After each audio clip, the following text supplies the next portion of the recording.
Hey folks, Tim Freitas here with the Garden of English. Today what I want to do is I want to quickly go over paragraphing for rhetorical analysis. I have a template for it that I will show you.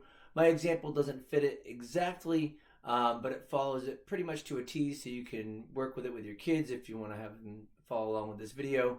Or I'll also show you where you can access another document where I have other examples that fit more closely.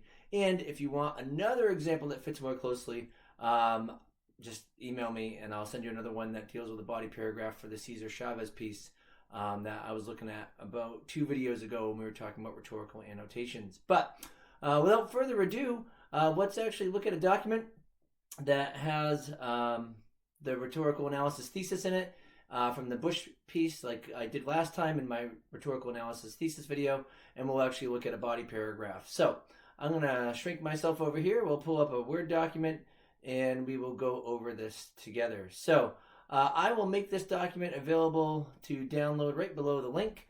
In a link right below the video, so we'll get that to you. This right here just comes from a daily lesson plan that I typically give my kid, and I'll walk you all, my kids, I should say, or my students, and I'll just walk you through all of this here. Just so you know, any of the resources that I have can be found at the Garden of English resources.weebly.com. But let's look at this front page here together.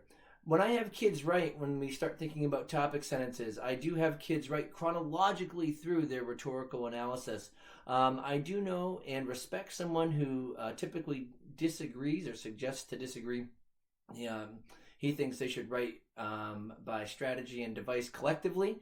However, as an AP reader, and I've read question 2 many a times, the best papers are almost always done chronologically. And I think it's because the arguments, when the paper is written chronologically, talk about how the piece builds and builds and builds in order to create an overall effect. And that's why I think it's better to write chronologically. But these little stems right here on this front page, I'll highlight these super quick, right? Help kids kind of progress through their topic sentences, knowing that they're starting at the beginning, moving to the middle, and then finishing up at the end. And this right here just helps prompt them to get them to say that the author is doing something, because that's what a rhetorical choice is. Please also note that whenever I say rhetorical choice, that definition is synonymous with rhetorical strategy, which would be anything a speaker does to construct meaning. So a quick little review here. Last time I did that's the wrong button. Last time I did a video, I talked about the rhetorical analysis thesis statement, and I gave out this particular template. It will get your kids the thesis point every time, especially if they fill in this template well. And underneath it, you'll see my example with the George W. Bush speech, and I'm going to just reread this for us so that we can remember what are the choices that we're actually looking at in here, what's the overall purpose, and then how does a paragraphing template relate, and I'll go through that. So the thesis that we'll work with is based on the post 9/11 speech, and it reads as follows. In his post 9/11 speech, an address that recounts the state of the nation after deadly terrorist attacks, former President George W. Bush, and we have rhetorical choice number 1, varies his pronoun usage. Rhetorical choice number 2, subtly shifts his tone. And rhetorical choice number 3, repeats patriotic metaphors in order to highlight that although all are experiencing tragic grief, the country is and will remain strong, ultimately moving the politically divided American public to unite and prepare for retaliatory action. Now, after this, in order to, we have some good idea words here. We have tragic grief. We have the country being strong. We have moving the people to unite. And then we also have moving the people to prepare for retaliatory action. So all of those words in there, I'm going to encourage kids as they produce their topic sentences. I'm going to encourage them, make sure that at some point in your topic sentence, you refer to some of this language. Or if you don't in your topic sentence, make sure you do in your analysis, because that's going to help maintain our line of reasoning throughout. These are those unifying ideas that need to be expressed as they analyze the essay. So, with that being said, here is the thesis. What we're going to do is we're going to actually look at a paragraphing template. Now, you're going to notice that I have this listed here. Let me shrink myself just a little bit more. I want you to be able to see this. There we go. I have a topic sentence and it says what/why. And what that means here is that whenever kids write a topic sentence, they need to make sure that they label what the author is doing and then why the author is doing it. A lot of times you'll see kids that only give us the what or only the why, not both. And we want to combine this here because that's going to help guide their paragraph. And you'll see that when I give you my example in just a moment. So the topic sentence is going to have an ordering phrase, and notice how it says see rhetorical stems. So I'll encourage my kids at the beginning, they'll say speaker begins by or with. Okay, so we have ordering phrase, author or speaker, rhetorical strategy from thesis, although I'll change this right now to say choice so that we can have language that models the new AP frameworks. But we have rhetorical choice from thesis, and then in order to, and then we have answer to, and this is actually going to be an understand element. Typically, it's an understand. Or the do. You don't want to necessarily have the kids write both in here. Sometimes you can, but most of the time it's an understand or do. So let's actually take a little peek at how this looks right down here at the first topic sentence that I would have in my first body paragraph. Now remember that choice 1 is varied pronoun usage. So my whole paragraph will deal with that, but Bush doesn't start varying his pronouns. He starts with communal pronouns. So you'll notice that my body paragraph reads like this. And we're going to actually update this just to match the stems up front. So we'll say Bush begins by repeating communal pronouns. So here's our choice. He begins by repeating communal pronouns. And then what's our why? We have in order to connect himself with the grieving public and prompt them to take action. So notice I do have an understand, right? The public is grieving and he wants them to understand that he too is grieving. And I did put the do here. You don't always have to put the do here, but right here it was appropriate. But I do have a what and why. What's nice here is that now students know that when they add their textual evidence, they're going to put communal pronouns in for evidence. And when they provide their analysis, they need to do two things. How does it connect them to the grieving public? And then how does this prompt them to take action? If they can explain those two things, then as how they show up in the evidence, then what will happen is they will be able to effectively write a strong rhetorical analysis. So once again, how do we write the strong topic sentence? Ordering phrase, author, rhetorical choice from the thesis, in order to, and then answer to the understand and or the do right here. Also, because this is a template, we might have to shift things around. Notice how it says author after ordering phrase. If I go down here, I put Bush begins by. As long as we've got something chronological, that's going to help us maintain our line of reasoning and look at how this argument builds on itself. So the next thing that the template tells us to do is it tells us to insert textual evidence. So this is where. Where do we actually see the choice in the text? Now, at the beginning of the year, I typically have my kids use the discourse marker. Take, for example, how to help maintain elements of transition. But what happens now, after they're used to knowing that an example always comes after a topic sentence, they can actually cross out take, for example, how, and the language will still make all of the same sense. So when they integrate textual evidence, what I tell them to do is that they're going to provide context for what shows up before the quote, and then they're going to flow into the quote. And they can know that they have done this well when they can't tell where their words end and the text itself begins. I tell my kids they need to channel their inner Elsa and let it flow. And then they're like, no, it's let it go. And I'm like, well, no, it's my classroom. And if I say it's let it flow, it's let it flow. But that helps them to remember it. And they remember, take, for example, how, give me some context that shows up before the quote, and then flow right into it. So how does this look when I integrate my evidence down here?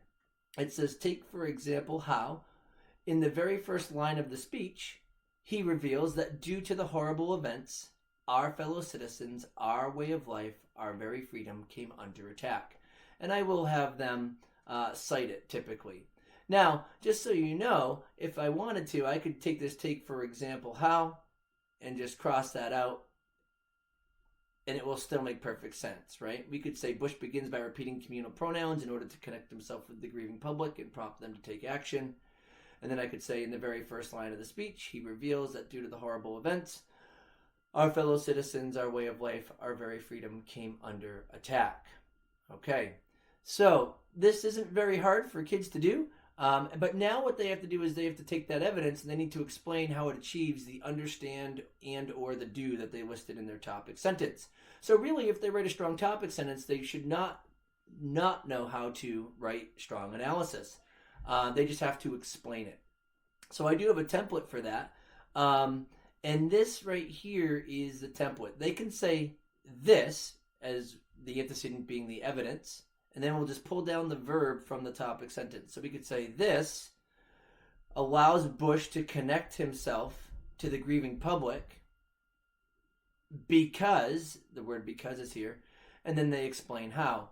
What I actually tell kids to do, though, is instead of just saying this and putting that evidence in all at once, I tell them to circle or highlight the words that they really want to focus on in their analysis, and then they should actually repeat those words in their analysis to flush it out. So instead of saying this, I typically tell them, put an ing verb here, mentioning the word our repeatedly, or repeating the word our.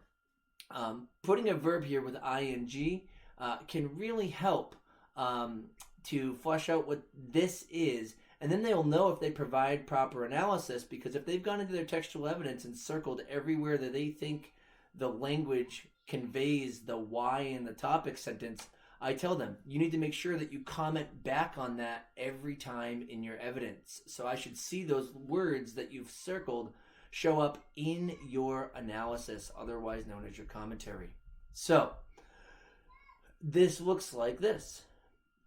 Repeating the word our, and now we have the idea from the topic sentence. So we're going to start with uniting the public, right?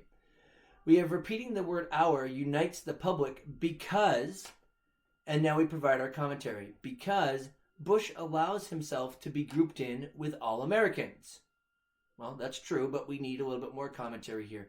When we encourage kids to provide commentary, what we want them to do is we want them to realize that they are trying to vocalize what they think is already obvious to them. The kids want to say, it's obvious that our groups him with the public. Well, I want to know how it's obvious to them. And that's what we're trying to get them to articulate.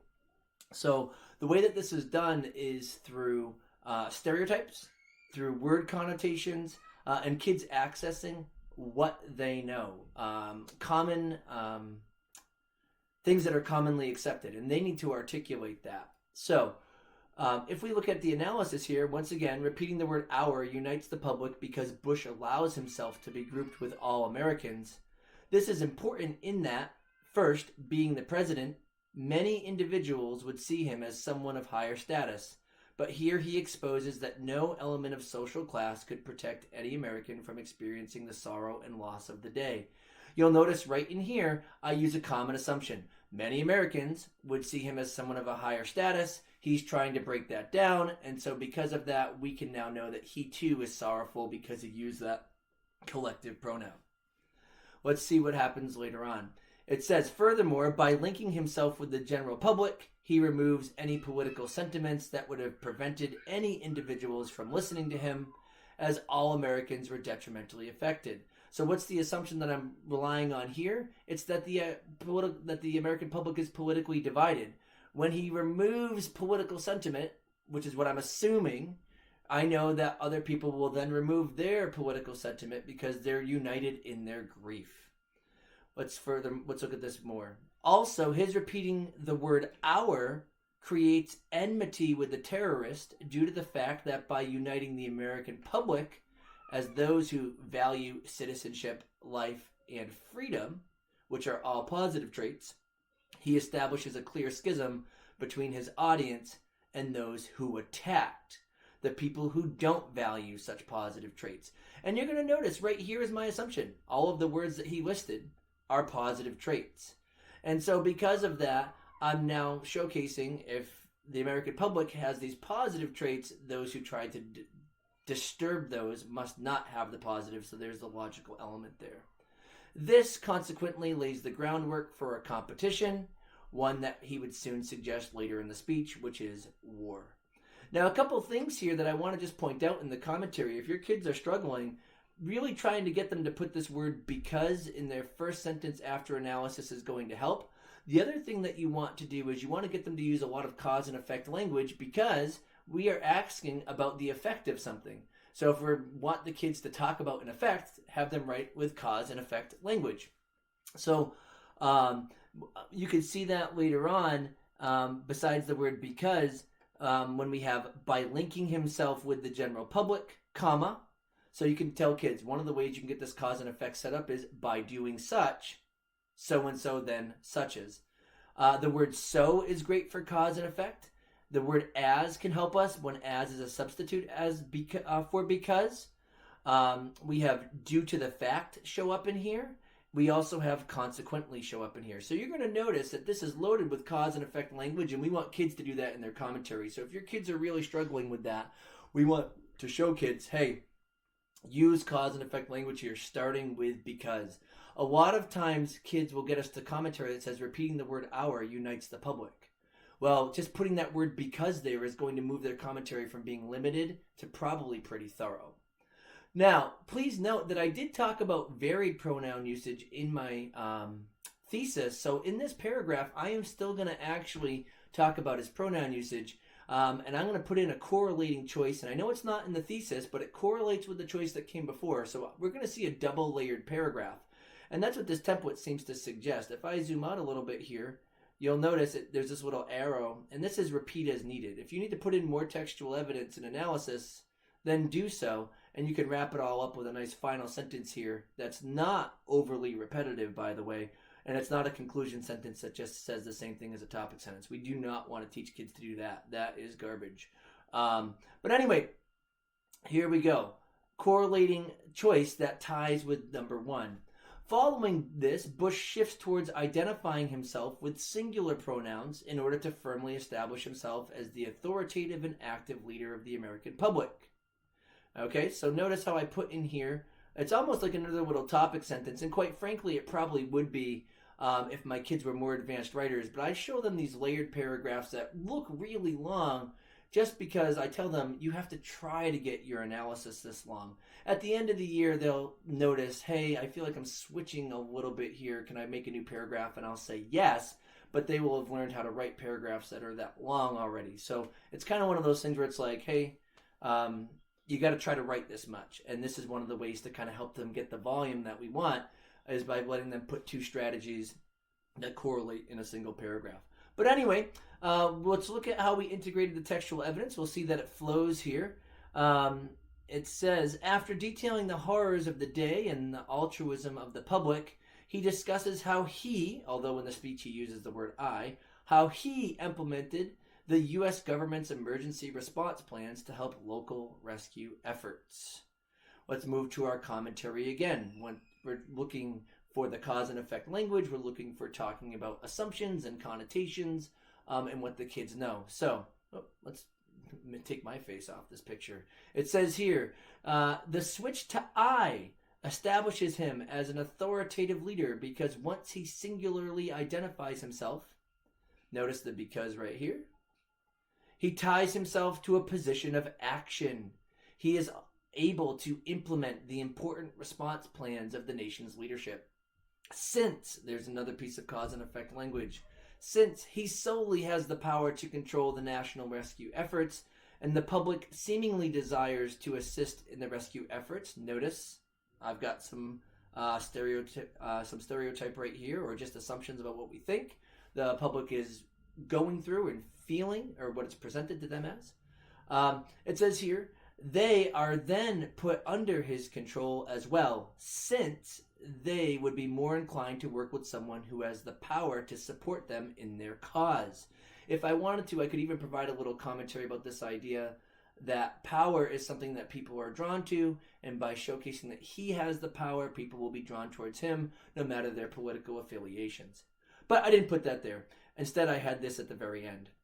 It says, and yet, in the midst of all this, Bush also reminds the public that the military is powerful and prepared, which highlights the true underlying purpose of this address, which is war. So you'll notice this is one paragraph for me. It follows the template almost to a T.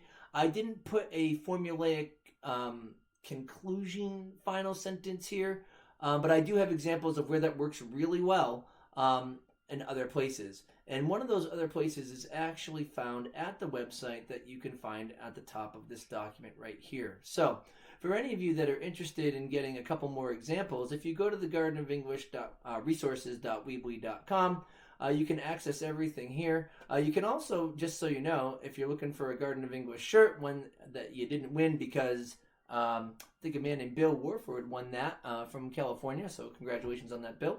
If you just click to the right of the colon, you can bring that up. You'll notice we have a new flamingo one. But anyway, besides the fact that you can scroll down and you can look for a file that is called Writing Rhetorical Analysis New. It's right here. In here, you will notice that I explain as much as I can about prompts and things of that nature. But if you scroll down, after I show you how I typically have kids break down prompts, which is really just finding purpose, you'll find examples from Julius Caesar that show this template in action and explain how it works. And then I do it without using layers of purpose, with using layers of purpose, and I highlight the differences for you all, and you can see what's going on in here. The other benefit about this document too, though, is that I also have the Abigail Adams classic speech modeled here with what a thesis would look like, and then what the body paragraph would look like as it goes through. Now, once again, if you look right up here, this body paragraph is long, and truth be told, this would be a second paragraph, but I'm trying to show my students, hey, listen, I want you to write a lot. If I show them this, I'm lucky if I get them to cover 2 strategies with about half this paragraph size. So that's why this one seems a little long, and I do comment about that down here. Anyway, also in this document, though, I would like to just bring up one thing that can help kids really look at how to provide analysis, and that's the simplifying analysis activity right here, where I tell kids, hey, it's February vacation in Massachusetts. That's where I'm from, so it's really cold. I come back and I say, hey, check out my suitcase. Here's all the stuff that's in here. Just so you know, that's not a Star Wars cosplay. That's what kids often think it is. It's a beach towel. And I have the kids answer this question, what did I do over vacation? And they can typically tell me, and then I'll say, how do you know? And as they go through and explain to me how they know, they do 2 things that we want them to do in their rhetorical analysis paragraphing. They break down the evidence into a logical progression. They typically start with the airline ticket, then they go to the swim shorts, then they go to the beach, the towel, then they go to the volleyball, and then the sunglasses and the sandals. And when they explain things, they always say, okay, well, the swim shorts show that you went somewhere warm for vacation because, and then they tell me, and they're using all of these assumptions. On top of the swim shorts, you're also have a beach towel, which would also suggest that you went to the beach because, and then they move to the beach volleyball and the connotations of a beach volleyball.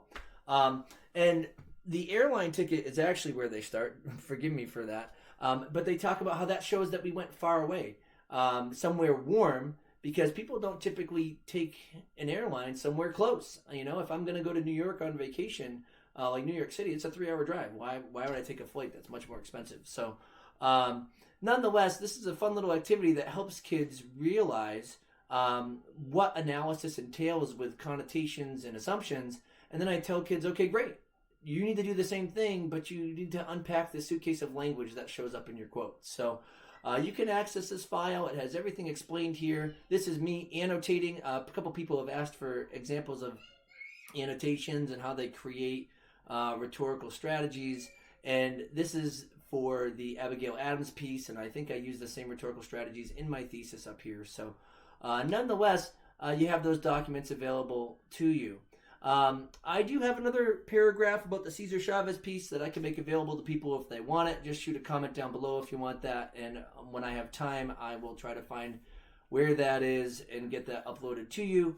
However, I hope that this video was helpful in some way, and with that being said, we'll be back probably next week or in 2 weeks, and we'll talk about conclusion paragraphs for rhetorical analysis essays, and then we will have covered rhetorical analysis essays in full. If there's anything you want me to cover after that in videos, by all means, tell me. I will probably get into synthesis and argument as well. But if there's anything in particular you're like, hey, can we talk about blank, blank, or blank? I'm happy to do so. With that being said, I hope you all have a great day.